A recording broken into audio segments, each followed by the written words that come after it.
7장 1절부터 보시겠습니다. 모세가 장막 세우기를 끝내고 그것에 기름을 발라 거룩히 구별하고 또 모든 기구와 제단과 그 모든 기물에 기름을 발라 거룩히 구별한 날에 이스라엘 지휘관들 곧 그들의 조상의 가문의 우두머리들이요 그 지파의 지휘관으로서 그 계수함을 받은 자의 감독된 자들이 헌물을 드렸으니 그들이 여호와께 드린 헌물은 덮게 있는 수레 6대와 소 12마리니 지휘관 2사람의 수레가 하나씩이요 지휘관 1사람의 소가 1마리씩이라 그것들을 장막 앞에 드린지라. 여호와께서 모세에게 말씀하여 이르시되 그것을 그들에게서 받아 레위인에게 주어 각기 직임대로 회막 공사에 쓰게 할지니라. 모세가 5절까지 먼저 보셨습니다. 오늘 우리 살펴볼 내용은 회막의 예물을 드리는 내용으로 구분이 되어져 있고요. 그 위에 양쪽 가로 2번으로 해서 성별의 예비라고 이렇게 제목을 잡아놨어요.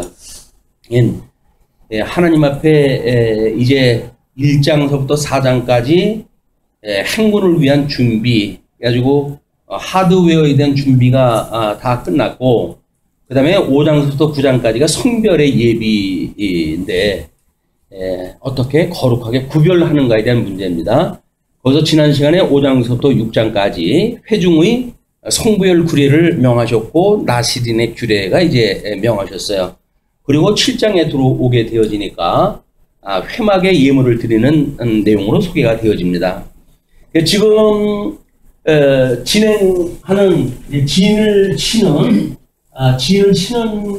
하드웨어가 준비되어졌고 이것이 앞으로 진행하는 이 내용이 지금 준비가 되어져 있고, 그리고 여기에 이 진 아래 회중들이 지금 싸매고 있는데 이들이 하나님 앞에 거룩하게 구별되어지는 이 내용이 지금 소개가 되어져 있는 거예요. 그런데 이동을 하려면 이 이동을 위한 성별 작업으로 이제 또 한 칸이 넘어가야 되는데 그것이 7장의 내용입니다. 특별히 그 7장 1절로부터 9절의 내용을 보시게 되면 족장들이 성막 봉헌시 드린 예물과 그 분배다 이렇게 이야기를 했어요. 그래서 우리는 이 족장들 먼저 번에 인구조사를 갖다 했을 때 우두머리를 이제 정해주는 것이 있는데 그 우두머리가 지금 여기서 예물 헌물을 자의 대표로 지금 이제 언급이 되어지는 거거든요. 연결되어져 있는 거다. 같은 그런 맥락으로. 그러면 지금 모세가 장막 세우기를 끝내고 장막 세웠다는 이야기는 준비되어진 그런 그 장막이 이제 이 진중 앞에서 지금 세워진 거예요.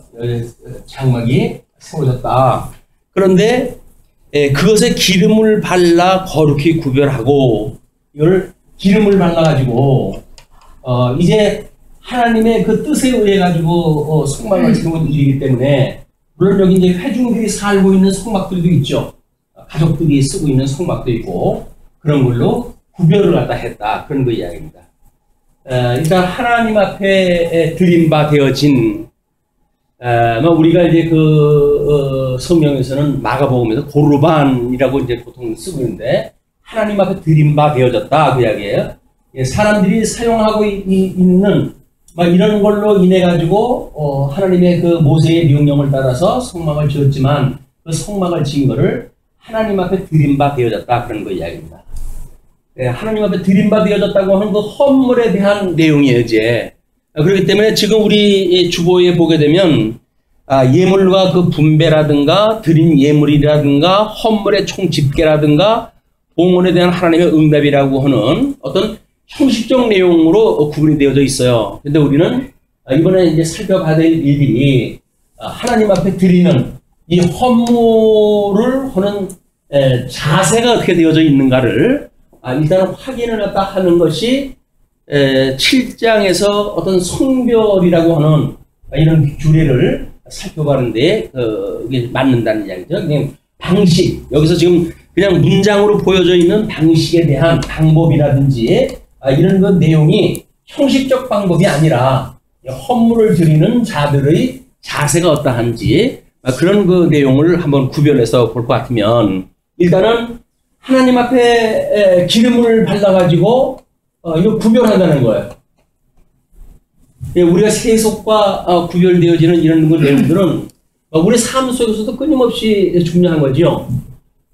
우리가 이제 구별하다라고 하는 걸 우리가 거룩하게 이제 되어지는 것, 그런 이야기에 세속과 그 다음에 신령한 세계로의 구별되어지는 것, 우리가 육체적인 그런 그 내용과 그 다음에 신령한 그런 것으로 구별되어지는 것, 또는 우리들의 것, 나의 것으로 치부되어지는 것으로부터 하나님께 드림받아서 구별되어지는 것, 뭐 이렇게 되어지는 거죠. 네, 그것이 물론 대표적으로는 예수 그리스도의 기름 부음 받아들여져서 이제 하나님, 우리 그 인간과 구별되어진 참 인간으로서 예수 그리스도를 이야기할 수가 있겠고, 또 하나님은 우리 하나님께로부터 나셔서 영원에 출생하다 하신 참 하나님으로서의 그런 그 예수 그리스도, 또 우리 인간으로서의 참 인간으로서 우리 첫째 아담으로부터 나질 아니하시고 성령으로 출생이 되어져 가지고 구별되어진 이런 그 예수 그리스도를 우리가 볼 수가 있는 겁니다. 거기에 이제 1장 1절서부터 9절까지 내용이 족장들이 성막봉헌시에 드린 예물과 그 분배라고 하는 내용이 되어져 있는데, 첫 번째 그거의 내면적인 이야기는 기름 이 분바가 돼가지고 구별되어졌다는 거야. 그런 구별이 되어져 가지고 하나님 앞에 드린 예물을 우리가 소개했다 하는데, 성막 세우기를 끝내고 그것에 기름을 발라 거룩히 구별하고, 또 그 모든 기구와 제단과 그 모든 기물에 기름을 발라 거룩히 구별한 날에 이스라엘 지휘관들 곧 그들의 조상의 가문의 우두머리들이요, 먼저 인구조사 했을 때 그 우두머리들입니다. 그 지파의 지휘관으로서 그 계수함을 받은 자의 감독된 자들이 헌물을 드렸으니, 네, 여기서 지금 정박되어져 있는, 이것을 기름을 발라도 이미 구별이 되어졌잖아요. 그럼 이제 이동이 되어야 된단 말이에요. 이게 이동이 되어졌을 적에는 이제 여기 운반기구가 필요하고 다 그러잖아요. 그래서 이 운반기구라든가 또는 이 제사를 드렸을 때 이제 여기서 뭐 번제라든가 화목제에 대한 이야기가 나오는데, 어떻게 번제를 드려서 죄의 용서함을 받고 화목제를 통해 가지고 이 구성원들 간의 교제를 나누는가, 이것이 완성되어진 상태로 이제 출발이 되어지기 때문에 출발되어지는 운반기구에 대한 것이 전부 이제 헌물로 등장이 되어지는 겁니다. 3절 그들이 여호와께 드린 헌물은 덮개 있는 수레 6대와, 이 운반을 또 하려면 어깨에 매는 성구가 아니면 나머지 거는 전부 이 구름에다 실어야 돼요. 지금 소위 여기서 말하고 있는 수레에다 실어야 되는데, 그 헌물은 덮개 있는 수레 6대와 소 12마리이니 지휘관 2사람의 수레가 하나씩이요. 그냥 지휘관 2사람의 그냥 2 우두머리가 수레 하나를 이제 내게 되어지는 거죠. 지휘관 1사람의 소가 1마리씩이라 그것들을 장막 앞에 드린지라. 여호와께서 모세에게 말씀하여 이르시되 그것을 그들에게서 받아 레위인에게 주어 각기 직임대로 회막 봉사에 쓰게 할지니라. 모세가 수레와 소를 받아 레위인에게 주었으니 곧 게르손 자손들에게는 그들의 직임대로 수레 2과 소 4마리를 주었고, 무라리 자손들에게는 그들의 직임대로 수레 4과 소 8마리를 주고 제사장 아론의 아들 이다말에게 감독하게 하였으나 고핫 자손에게는 주지 아니하였으니 그들의 성소의 직임은 그 어깨로 매는 일을 하는 까닭이었더라. 그래서 어깨에다가 매게 되어지는 직임을 맡은 고핫 자손들, 그 사람들에게는 이제 나눠주지를 아니하고 게르손 자손들과 무라리 자손들에게 그 수레 2 또는 수레 4 해가지고 2개, 4개 해서 6개, 그 다음에 소 4마리와 8마리 해가지고 12마리에 합계 12마리 갖다 해서 주어진 거예요. 얘는 지금 이 바깥쪽으로 해가지고는 12지파에 기부해가지고 지금 있게 되어졌잖아요. 여기서. 그 다음에 이쪽에 이 안에 레위 지파를 통해 가지고 이제 일이 나눠졌는데 여기서 소위 말하고 있는 그 앞에 그 수레를 통해서 일할 게르손 자손이라든가 무라리 자손들은 이걸 전부 분해했을 때 이 수레에다 싣고 이동하고 하는 사람들이에요. 그러나 그쪽에 고핫 자손들은 성막은 어깨에다 매가지고 이동하는 걸로 되어져 있잖아요. 그거를 맡은 사람들이 고핫 자손이기 때문에 그들에게는 주지 않았다. 그런 그 이야기예요. 그런 뒤에 10절로부터 83절까지 각 족장들이 교대로 드린 예물이 소개가 되어집니다. 그러니까 우리 개론을 준비를 하면서 10절서부터 83절이니까 시장의 대부분 내용들이 그 이야기예요. 근데 이것이 지금 두 번째 12두령으로 해가지고 이것이 하루 한 번씩 해가지고 12일을 계속 가야 돼. 12일을 계속 가니까는 안식일이 이 안식일이 일주일마다 하루 있는 거 아닙니까? 그러면 두 개의 안식일이 낄 수도 있고 하나의 안식일이 낄 수도 있어요. 근데 이거는 그럼에도 불구하고 첫째 날, 둘째 날 해가지고 12째 날로 가는 걸로 보아가지고는 안식일과 상관없이 계속되어져 있는 헌물을 드리는 걸로 우리가 보여집니다. 그런 그 내용으로 되어져 있기 때문에 여기서 어떻게 헌물을 드리는가에 대한 자세 이런 것도 우리가 이제 살펴볼 필요가 있는 것 같아요. 일단은 우리 그렇게 해서 이제 그 내용을 이따 보게 되면 방법이 여기서 이제 각 레위 지파에게는 어떻게 내거나 또는 그 우두머리들에 의해서는 어떻게 물량이 똑같은 물량인데 반복해가지고 이걸 똑같이 설명이 되어집니다. 그냥 똑같이 설명되어지는 걸 12번을 반복을 해서 해요. 12번을. 다르지도 않아요. 숫자도 똑같고 다만 우두머리 이 대표자 이름만 다른데 12번을 반복해가지고 꼬박 이걸 이야기를 해요. 그냥 꼬박 읽을 것이냐 아니면 이 내용을 전제해가지고 그래서 의미로 하나님 앞에 드리는 헌물에 대한 의미를 볼 것인가 이제 이런 것이 우리한테 선택사항인 것 같은데 일단 10절을 보시죠. 제단에 기름을 바르던 날에 지휘관들이 제단의 봉헌을 위하여 헌물을 가져다가 그 헌물을 제단 앞에 드리니라.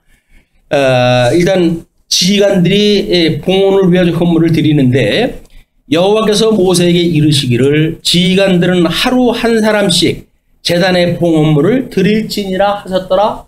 그러면 이제 이 12일 동안 계속되어지는 건데 하루에 한 명씩 이걸 드려라 라고 하나님께서 명령하다 하셨어요. 그 방법에 의해서 돼야 돼요. 안식일이 끼어있느냐 안 끼어있느냐 상관없어요. 그 방법에 의해서 이 12일 동안 하나님 앞에 헌물이 드린 바가 되어진다. 그런데 12절서부터 보시게 되면 첫째 날에 헌물을 드린 자 유다, 둘째 날 드린 자 이사갈, 3일째 드린 날 스불론, 넷째 날 드린 사람이 루벤, 다섯째 날 드린 사람이 시므온, 여섯째 날 드린 사람이 갓, 그 다음에 일곱째 날 드린 사람이 에브라임, 여덟째 드린 사람이 므낫세. 이건 지파예요. 봉헌자는 이제 앞에 이야기했던 그 봉헌자들로 쭉 되어져 있으니까 지파별로 지금 그렇게 되어져 있고, 제9일에 베냐민, 제10일에 단 지파, 제11일 아셀 지파, 제12일 납달리 지파 해가지고 12지파의 우두머리가 쭉 낸 걸로 되어져 있는데, 일단 대표로 유대 지파에서만 어떻게 내는지 이제 그 물량을 한번 보시죠. 그 13절 그의 헌물은 송소의 세겔로 130세겔 무게의 음반 하나와 70세겔 무게의 은발이 하나라. 이 두 그릇에는 소재물로 기름 섞은 고운 가루를 채웠고 또 13개겔 무게의 금그릇 하나라. 그것에는 향을 채웠고 또 번제물로 수송아지 한 마리와 수양 한 마리와 1년 된 어린 수양 한 마리이며 속죄제물로 수염소 한 마리이며 화목제물로 소 2마리와 수양 5마리와 수염소 5마리와 1년 된 어린 수양 5마리라. 이는 암미나답의 아들 나손의 헌물이었더라. 그래가지고 이제 유다 지파에 대한 그런 헌물의 내용이 소개가 되어졌는데, 일단은 18절 들어가게 되면 둘째 날에는 해가지고 12번이 반복돼요. 똑같은 이야기로. 다만 이제 이야기 됐던 것처럼 유다 지파에는 나손, 이사갈 지파, 느다넬, 스불렌 지파의 엘리압, 루벤 지파의 엘리술, 시므온 지파의 술루미엘, 가 지파의 엘리아삽, 에브라임 지파의 엘리사마, 므낫세 지파의 가말리엘, 베냐민 지파의 아비단, 단 지파의 아이에셀, 아셀 지파의 바기엘, 납달리 지파의 아히라, 이렇게 해가지고 반복되어지기 때문에 일단은 83절까지 똑같은 이야기예요. 83절까지 똑같고, 그래서 84절로 넘어갈 수밖에 없어요. 불가비하게. 84절서부터 88절 보시게 되면 헌물의 총 집계량이 소개가 되어집니다. 자, 이제 이렇게 헌물을 구별을 갖다 해가지고 하나님께서 드리는 이 방법에 의해서 진행이 되어지고, 세 번째는 이 헌물을 12지파가 매번 반복해가지고 10일 동안 반복이 되어지는데, 이거를 하나님 앞에 코르반이라고 이렇게 하는데, 코르반, 이런 그 자세가 하나님 앞에 드림바 되어졌다라고 하는 것이 이걸 자원하는 마음으로 드렸다, 기쁨으로 드렸다, 이렇게 이제 이야기가 되어집니다. 우리들의 연보의 원료가 같아요. 그래서 자원하고 기쁜 마음으로 이거 드리는 것, 이제 헌물을 드리는 이들의 자세였어요. 그런데 이제 84절에 보시게 되면, 이는 곧 제단에 기름 바르던 날에 이스라엘 지휘관들이 드린 바 제단의 봉헌물이라. 은쟁반이 12이요 은바리가 12이요 금그릇이 12이니 은쟁반은 각각 130세겔 무게요 은바리는 각각 70세겔 무게라.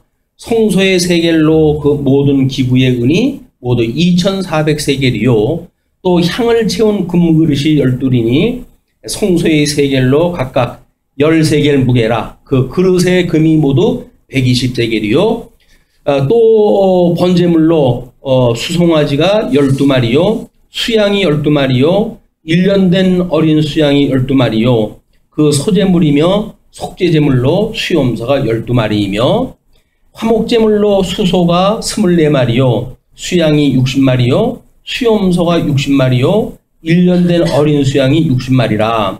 이는 제단에 기름 바른 후에 드린 바 제단의 봉헌물이었더라. 그러니까는 지금 총계가 설명이 되어졌지만, 이 총계는 이 12일 동안 하나님 앞에 제사가 끊임없이 계속되어진 거에 대한 총계예요. 뭐 이걸 모아놔가지고 지금 총계가 나온 것이 아니라 첫째 날, 둘째 날, 셋째 날부터 해가지고 총계가 이루어진 거다, 이렇게 보시면 되겠어요. 그러니까 일단 뭐 숫자적이거나 이게 외형적인 걸로 해가지고 그냥 이렇게 끝이 났어요. 그런데 그 89절을 보시게 되면, 모세가 회목에 들어가서 여호와께 말하려 할 때에 증거궤 위, 속죄소 위에 두 그룹 사이에서 우리는 이제 이 성전이 있으면 여기에 성소가 있고 그 다음에 이제 지성소가 있단 말이에요. 이 지성소에 하나님의 법궤를 둔 상지가 있게 하셨는데, 그 법궤 위에는 시온소를 두어가지고 이거를 법궤에서 나오는 하나님의 이 의에 의한 모든 심판을 막을 수 있는 방법은 시온소, 이 은혜를 베푸는 이 장치에 의해서 은혜를 입은 사람들만 살아날 수가 있는 거예요. 이걸 이 법궤, 이 하나님의 율법을 들여다보면은 전부 정죄가 되면 죽을 수밖에 없는 거예요. 그러나 시온소에 의해서 살아가게 되어지는데, 시온소는 법궤 위에 우리가 소위 뚜껑으로 이야기를 하잖아요. 여기에 이제 그룹 두 마리란다. 그룹 둘이 이거를 지금 지키고 있는 것으로 소개가 되어지고 있는데, 그 속죄소 위에, 속죄소, 그걸 시은소라고도 이야기했다 하는데, 시은소 위에 두 그룹 사이에서 자기에게 말씀하시는 목소리를 들었다. 여기서 하나님의 음성을 들은 거예요. 하나님의 말씀을 들었다. 물론 이 말씀은 오늘날 예수님께서 직접 이 땅에 성육신 허심으로 해가지고 이것이 성취가 되어진 거죠. 말씀이 육신이 되어져 오신 거예요. 우리는 말씀이다라고 하는 그 이야기를 뭐 성경 내용이라든가 뭐 어떤 들리는 그런 뭐 말이라든가 이런 걸로 제한되어 있는데 그렇지는 않고 하나님께서 만사를 섭리를 다 하셨을 때 언약을 하시고 언약대로 성취하시는 이 내용이 예수 그리스도 아닙니까? 근데 이 예수 그리스도가 말씀이에요, 말씀. 그러니까 언약되어졌던 모든 구약 성경은 하나님의 말씀이에요. 또 구약의 언약대로 성취되어진 그 신약 성경은 하나님의 말씀이에요. 그래서 우리 예수님이 말씀이 되어 육신이 되어서 오셨다라고 하는 그 이야기는 이 구약의 언약되어진 대로 모든 성취하시는 예수님의 성육신 사건을 이야기를 하는 겁니다.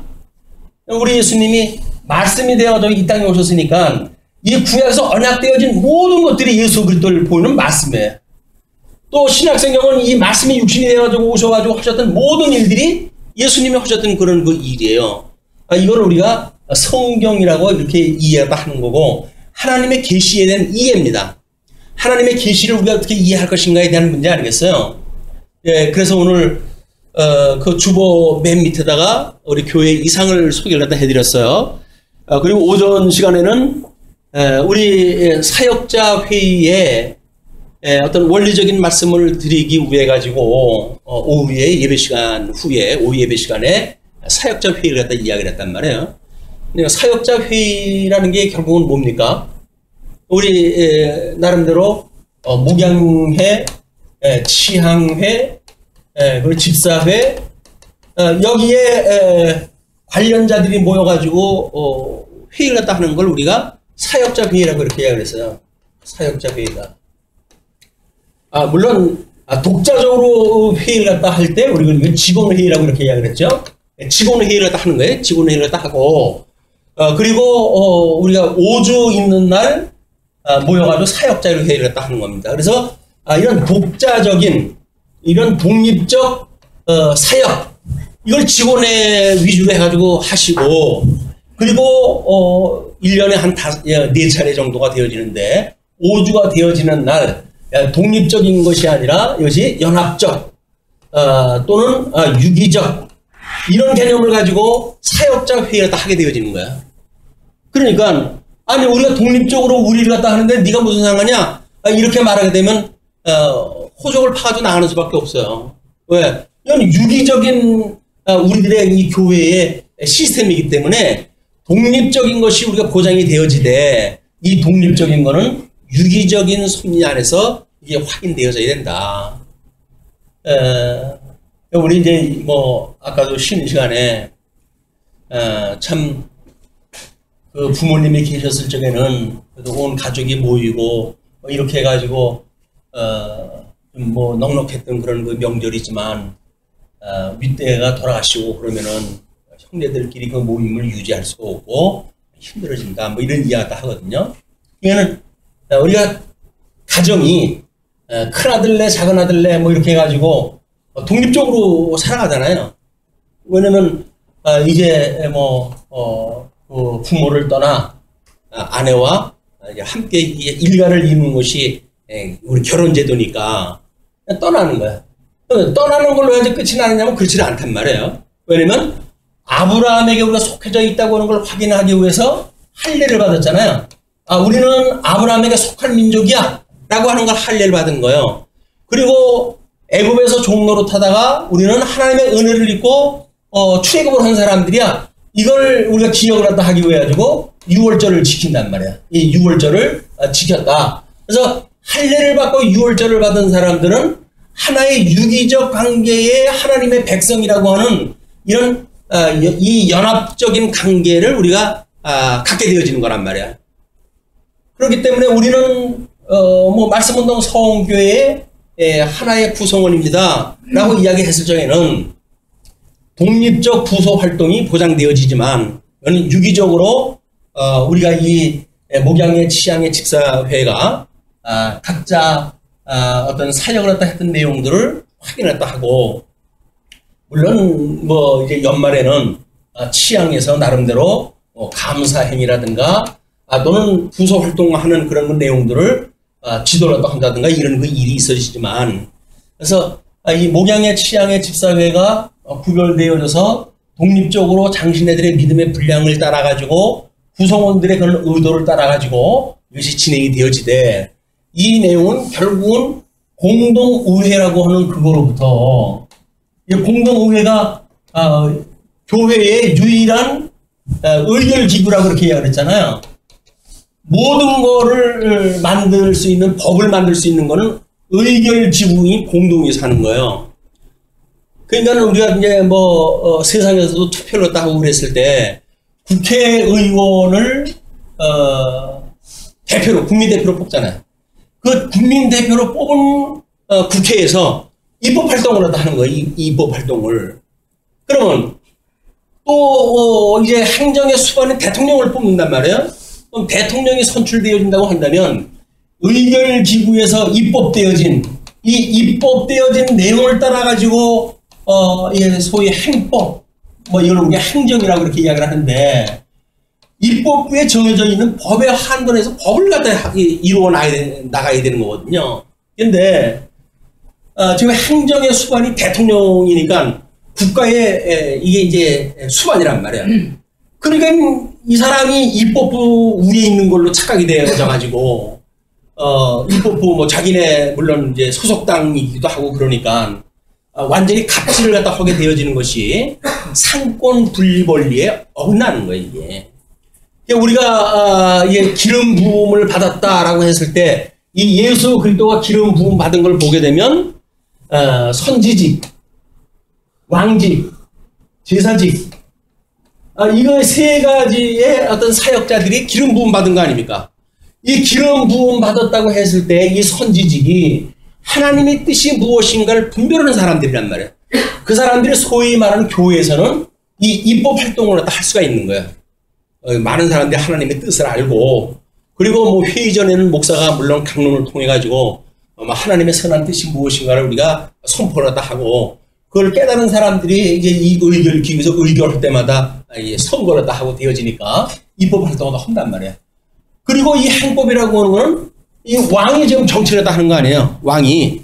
그거를 주님의 몸된 교회에서는 장로들이 이제 우리 치양회를 해가는 일입니다. 장로들이 치양회를 해가는 일이에요. 목양회는 목사님 하나님의 말씀을 깨닫고 가르치는 자 중심으로 해가지고 우리 목양회가 구성되어지고, 치양회는 성도들의 투표에 가지고 선출되어진 장로들이 치양회를 이제 구성을 하고, 그래서 입법부에서 이 의결기구에서 입법되어져 있는, 의결되어져 있는 내용에 의해 가지고 행법을 하게 되어지는 거거든요.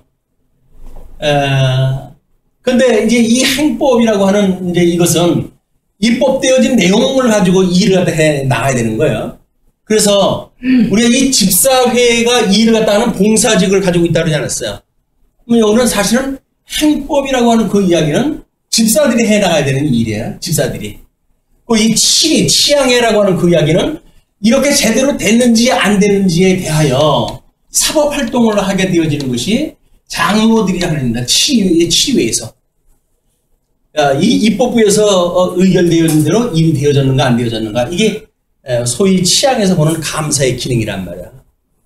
그러니까 구약성경에서 이야기했던 기름 부음 받은 자에 대한 이야기, 이걸 통해 가지고 예수님이 이걸로 오셨고, 예수님은 그 세 삼직을 가지시고 승천을 다 하셨어요. 승천하셔가지고 성령을 보내주셔가지고 당신의 직임을 이제 성도들을 세워가지고 일을 다 하시니까, 주님의 몸된 교회에 이거야말로 바로 예수 그리스도의 직임을 권위임을 받은 이런 말씀의 권능이, 여기서는 말씀이 육신이 되어서 이 땅에 오셨고 그분이 성천해가지고 성령을 보내주셔가지고 그 말씀의 권능이 우리한테 이런 권능을 주신 거예요. 왜냐면 예수가 그리스도라고 증거해야 되는 증인으로 살아야 되는 거 아닙니까? 증인으로 살아가는 이유에서 이 일을 다 하는 거예요.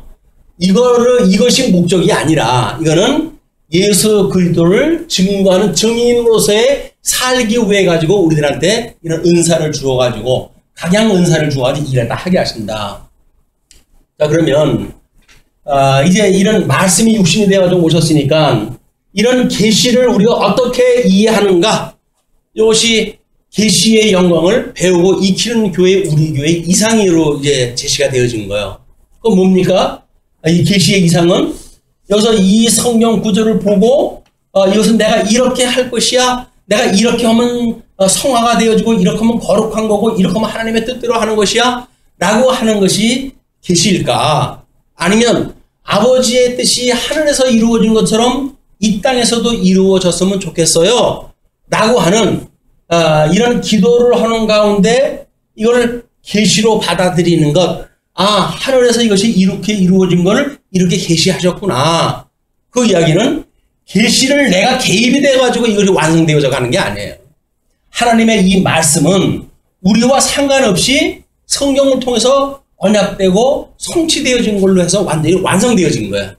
그러니까 우리는 이 내용을 보고 이제 이 성경이 완성되어졌으니까 이 성경을 보는 자들이 믿음으로 본다. 믿음으로 산다 그랬잖아요. 이 믿음으로 산다. 어떻게? 하나님은 지금도 살아계셔서 언약대로 만사를 이루어 가시는구나. 이 언약대로 이루시는 삼위일체 하나님을 우리는 믿는 믿음으로 살아가는 거예요. 근데 이걸 믿는 것이 아니라 내가 여기 개입이 되어져 가지고 완성을 시켜야지 라고 하는 걸 소위 잘못되어진 적용이라고 하는 이야기입니다. 적용. 내가 그 말씀을 적용을 해가지고 그렇게 살아가야지 이렇게 이야기하는 것이 계시 중심이 아니라 일 중심이란 말이에요. 또는 기능 중심이라고 이렇게 이야기를 했어요. 이 기능 중심으로 말씀을 이해하는 사람마다 이것이 어떤 윤리적이거나 또는 기능적으로 우리가 이해를 해가지고 다른 사람들을 심판하는 자리에 이를 수밖에 없어요. 계시관이 잘못되어지게 되면 우리는 판단하게끔 되어져 있어요. 왜? 기준이 내 기준이 돼버리니까 이 성경 절대 객관적인 진리가 우리들한테 어떤 기준이 되는 게 아니라 우리가 보고 있는 계시관에 의해서 이것이 기준이 돼버린단 말이에요. 나는 이렇게 하는데 너는 왜 그렇게 안 해? 라고 말하게 되면 싸움나는 수밖에 없어요. 근데 우리는 하나님의 뜻이 이 땅에서 이루어지는 거니까 하나님에서 어떻게 이 땅에서 이루어지는가 라고 하는 거를 배우고 익히는 학습의 기회라면 학습. 이 교회는 배우고 익히는 일이지 믿음으로 산다는 이야기는 배우고 익히는 일이지 이것이 어떤 교조화되어져 가지고 이 교조화되어지는 그렇기 때문에 누구든지 이 교조, 이 성경을 이해를 하게 되면 방법상 우리는 모든 걸 알았어. 그 방법대로만 살아가면 돼. 이렇게 말하는 걸 율법주의라고 그래요. 교조주의라고 이야기를 하고. 근데 그렇게 되어지는 교조는 지금까지 남아있는 교조가 없어요. 다 무너져 버릴 수밖에 없죠. 왜? 완성이 다 되어진 거니까. 사람들이 살아가는 방법까지 다 이미 꿰뚫고 있으니까. 근데 사도 바울은 그렇게 이야기를 하잖아요. 섰다 함도 아니요 이루었다 함도 아니다. 이 교자라고 하는 것은 더 이상 손댈 데가 없어요. 그러나 우리는 섰다 함도 아니요 이루었다 함도 아니라고 하는 우리들의 믿음은 온전케 하시는 예수 그리스도의 믿음의 선물만큼만 살아갈 수밖에 없어요. 그리고 우리는 믿음을 주신 것만큼 이걸 해석을 할 수가 있는 거예요. 부족하면 부족한 대로 내가 이런 것이 부족하겠네. 하나님의 말씀은 이렇게 언약되어졌고 이렇게 언약된 대로 주님께서는 이렇게 이루어 가신다고 그러는데 나는 그걸 못 믿고 있네. 라고 하는 것이 믿음이 즐거운 거예요. 그런데 주님께서 언약된 대로 이루어져 간다고 하는 걸 성경을 통해서 확인되어지는 순간 만사가 하나님의 언약대로 되어져 가는 거로구나. 이게 믿어지게 되면 세상이 감당할 수 없는 믿음을 가지고 살아가는 거. 그걸 믿음이 크다라고 이야기하는 겁니다. 성경을 우리가 아무리 공부를 잘해도 성경에 대한 걸 바삭하게 우리가 다 외운다고 할지라도 이걸 교조적으로 이해하게 되면 그 사람은 정지되어진 상태예요. 오늘 끊임없이 그 말씀의 운동력이 있어가지고 믿음으로 살아가는 우리들에게 운동력으로 하나님의 영광이 드러난단 말이에요. 그래서 믿음이 없던 자가 믿음을 우리 주님께서 굳게 세워주심을 따라가지고 사람이 매일같이 새로운 변화체가 되어져 가고 끊임없이 섰다 하면 안 해요. 끊임없이 변화가 되어져 가니까 변화가 되어지질 않고 교조화가 되어졌다고 한다면 그 사람들은 율법주의야. 최상위 율법의 기준을 가지고 내가 그렇게 살 거야 라고 이야기를 하니까 우리는 아무리 해도 살아갈 수가 없어요, 인간은.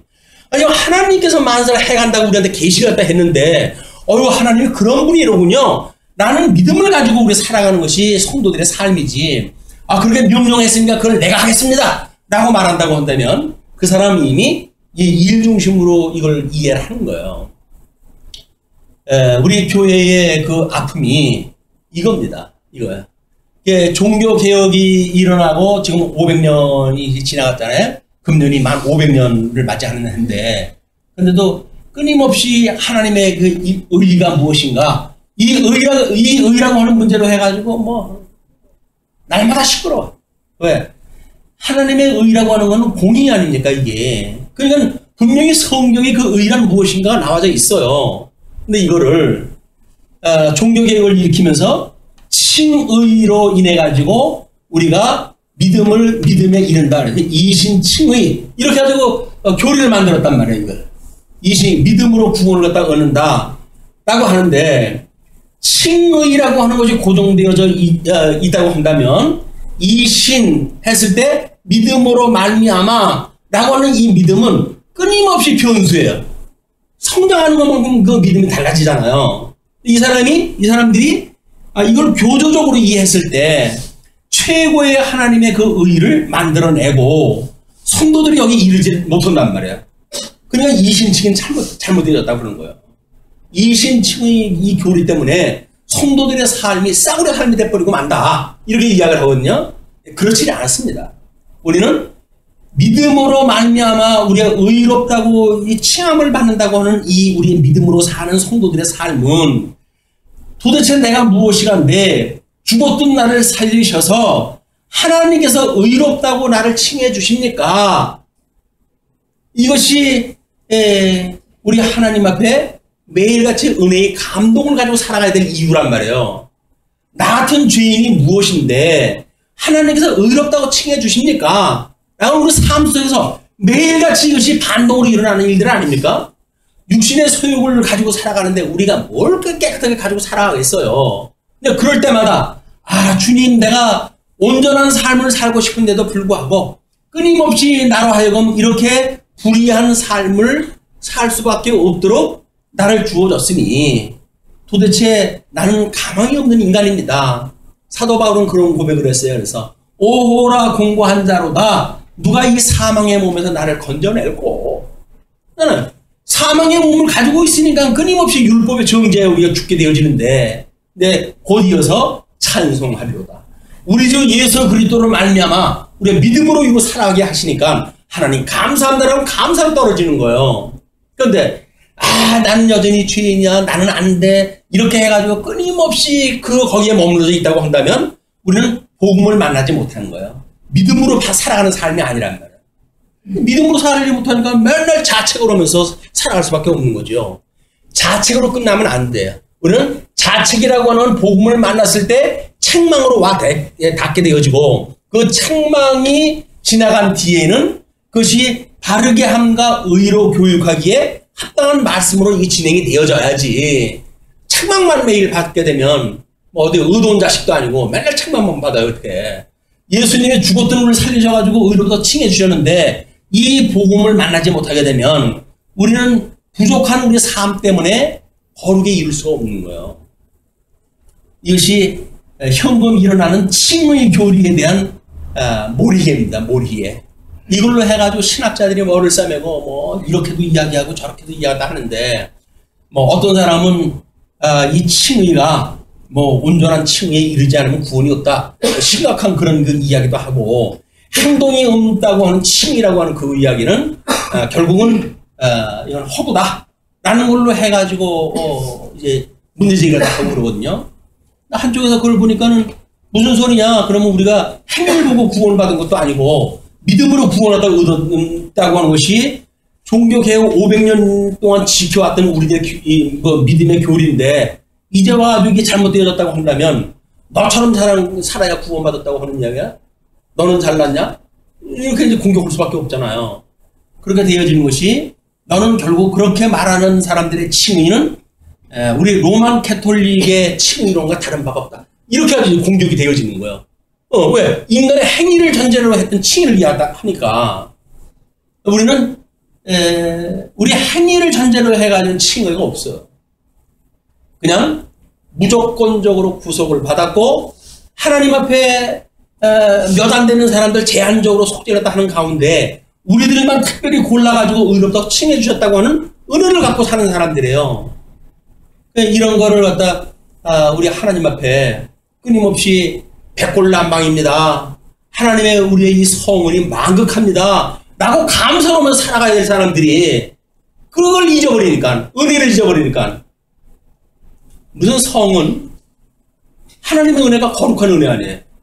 성은이 만극합니다. 라고 우리가 고백을 해야 될 것인데, 뭐, 개나 소나 다 받는 이 은혜인데 나만 받았나?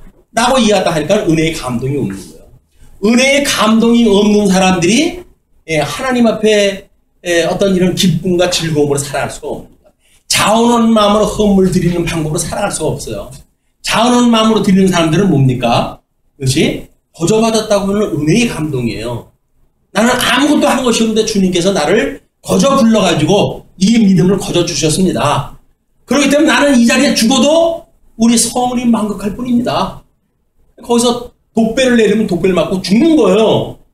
아니 일개 나라 왕 앞에서도 그렇게 독배를 마시고 기꺼이 내 님에게 내가 한 거 할 수 없느니라 라고 해서 죽어가지 않습니까? 근데 한차 하나님께서 성은을 입은 우리들이 뭘 잘났다고 어쩌고저쩌고 해가지고 시비를 걸고 있어요. 은혜를 모르는 거예요. 이 하나님의 이 말씀이 온전히 절대 주권적으로 모든 걸 주관해 가시는 지금도 살아계신 그 하나님, 만사를 하는 기뻐하시는 뜻대로 이루어가시는 하나님, 그 하나님과 우리를 구원했다고는 이 은혜가 없으면 우리는 하나님의 주권도 부정하고 우리들의 은혜도 부정하다 하고 얼치기가 되는 거, 얼치기. 성도들의 믿음은 얼치기가 아닙니다. 이건 확실한 은혜예요. 확실한 은혜. 아니 죽었던 내가 살아나는데 그러면 확실한 은혜죠. 지금도 온전케 해야 한다고 하는 그 주님이 우리와 함께 있는데 그 주님이 우리를 향하고 내가 그 주님을 바라보고 살아가는데 어떻게 그것이 성은이 아니에요. 은혜가 아닙니까? 그거를 잊어버리고 사니까 내 존대로 살아가다 보니까 이분이 안 보이는 것 뿐이에요. 뭐 내 육신의 소욕대로 살아가는데 주님께서 날 보고 있는지 안 보이는지 압니까? 날 본다고 그러면 더 창피하니까는 숨어가지고 나쁜 짓 할 거 아닌데? 주님이 본다고 하면 그짓 못하죠. 믿음의 분량을 따라서 우리가 보는 정도도 다르지만 그럴 때마다 우리는 온전케 하시는 예수 그들 바라보고 죽었던 나를 살리셨던 주님께서 오늘도 나를 붙들고 이 견인에 이르기까지 하나님 나라에 이를 때까지 나를 붙들어 주소서 라고 하면서 우리 기도란 말이에요. 온전케 하시는 예수를 바라보는 일이에요. 십자가를 향하여서 우리가 다른 박질 치는 일이란 말이에요. 근데 그런 걸 놓치게 되면 우리는 이 계시의 영광을 배우고 익히는 말씀운동 서원교회 이 이상 자체를 우리가 이해 못하는 거예요. 말씀운동 서원교회 계시의 영광을 배우고 익히는 교회 그 이야기는 하나님의 이 이신칭이라고 하는 은혜에 우리는 감동을 해서 살아가는 사람들이에요. 주님께서 나를 살리셨군요. 나를 대신해서 우리 하나님께서 친히 이 땅에 오셨군요. 그리고 주님께서 승천하셔서 성령을 보내주셔가지고 그 영광의 권능을 우리한테 입혀가지고 이 일을 갖다 하게 하시는군요. 라고 하는 것이 뭐예요? 하나님의 기업의 영광을 배우고 익히는 기회를 우리가 배우고 있는 거란 말이에요. 주님의 몸된 교회를 통해서 우리 하나님의 나라의 이런 직임자로 나 같은 존재를 세상에서도 안 써주는 우리 존재들 아닙니까? 세상에서 우리가 지금 잘났다고 이러는 사람들하고 같이 이룰 수 있겠어요? 안 돼요. 그 사람 워낙 잘나는 사람들이 많아가지고 우리는 끼워주지도 않아요. 근데 우리는 도대체 주님의 몸된 교회의 일꾼으로 주님께서 우리를 지목해가지고 넌 이 일해? 라고 주셨다는 거 아닙니까? 절대 주권적인 은혜가 우리를 이런 은사를 각양 은사를 줘가지고 이 일을 다 감당하게 했다. 그런데도 이 기업에 대한 것이 별로 감이 안 온다고요? 이것이 하나님의 의의 영광을 배우고 익히는 교회로서의 그런 감이 안 온다고요? 우리는 성경을 지금 뭔가 오해하고 있는 거예요. 성경의 이 계시의 영광을 배우고 익히는 거에 이 기본적인 거예요. 기본적인 거.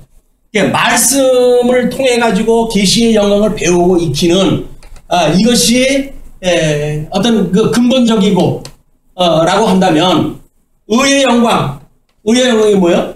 예수 그리스도로 말미암아. 그 이야기 아닙니까? 방법적인 거, 방법. 하나님이 아니면 안 돼! 라고는 방법이에요. 그리고 형식적인 기업의 영광을 배우고 익히는 교회. 이걸 은사를 따르는 우리들의 결과로 나타나는 일이다. 뭘로 주십니까? 성령이 임하시면 너희들에게 권능을 주어서, 권능을 입고, 이 권능을 따라가지고, 입법 권능 또는 행법 권능, 사법 권능을 주신 거예요. 그를 소위 말해서, 목양에서 이야기하고 있는 교리권, 그 다음에 치양에서 하고 있는 치리권, 집사회에서 하고 있는 봉사권, 이렇게 나와요. 권리 뭡니까? 권리? 아니에요. 성령의 권능이란 말이에요. 권능. 권능을 입고 있기 때문에 이걸 우리가 봉사를 할 수 있는 거예요. 아니, 우리가 뭔데 다른 사람을 위해서 사랑의 수고를 갖다 할 수가 있을까요? 성령의 능력이에요. 은혜의 영광을 입고 살아가는 우리들의 기쁨이라니까요. 어떻게 나 같은 인생을 주님께서 살려주셔가지고 이 주님의 몸된 교회에 하나님의 나라의 일꾼으로 세워주셨는지 실로 하나님의 은혜가 넘칩니다. 성운이 만극하옵니다. 라고 우리가 부복을 했다 해서 하나님 앞에 경배를 했다 할 일이지. 뭘 잘났다고 해서 뭐 삐지고 빠지고 할 게 뭐가 있어요. 나 왜 그 일을 안 시켜줍니까? 나는 그거 싫습니다. 목양의 일을 더 하겠습니다. 해가지고 뭐 쿠데타를 일으킨다고 되나요? 하나님께서 은혜로 주셨던 것이 무엇인지를 우리 영광이 드러나는 거예요. 이 하나님의 영광이 우리를 통해서 드러난단 말이에요. 그게 뭐예요? 이게 의의 열매예요. 의의 열매. 또는 성령의 열매라고 이야기를 하죠. 성령의 열매.